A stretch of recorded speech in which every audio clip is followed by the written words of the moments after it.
What's up YouTube? I'm going to show you really quickly how to change your PCV valve for 98 to 2002 Corolla and any other cars that they put the 1ZZ-FE in. Check out the links down below. It'll take you right there so that you can pick one up. In my research, I found that there's two different colors of sealant. I can't tell you exactly why, but what I did was I just took off my PCV valve before ordering the new part and just looked at the color of the sealant. And so mine was green, and so I'm gonna put a green one in it. That's what I know.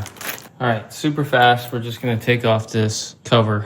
10 millimeter acorn nut, and it does just pull off, but I like putting my hands on these clips because if you pull it, these might fly.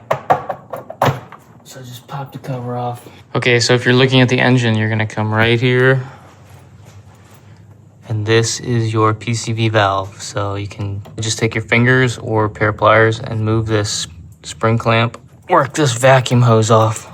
22 millimeter socket. Ideally you have a deep well, but I don't. So if you're like me, you can just not put it on the ratchet fully. You know, you just cheat it and that'll give you enough room to get it on here. You can take these throttle cables out of the way, just give you a little room.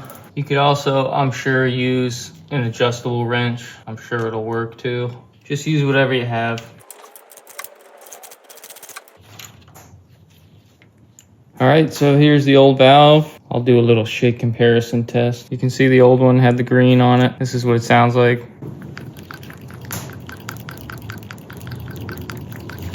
Here's the new one.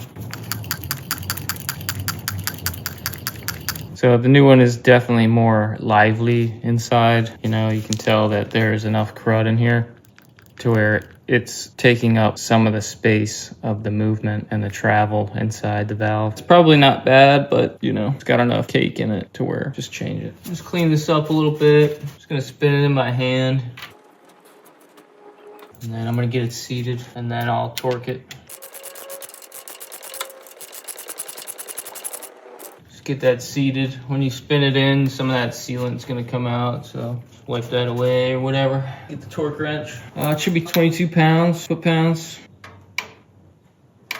Yeah, that feels right, 22. I did 24, but 22 is probably fine. All right, put your vacuum hose back on. Slide your clamp back on. Put your throttle cables back. And then just throw your cover on and you're good to go. So hopefully that fixes your problem, or hope that helps if you're just doing preventative maintenance. So subscribe to the channel, leave a comment, leave a like. It would mean a lot to me. Check out the links down below. Check out my other videos on the Corolla Prizm. Thanks. See ya.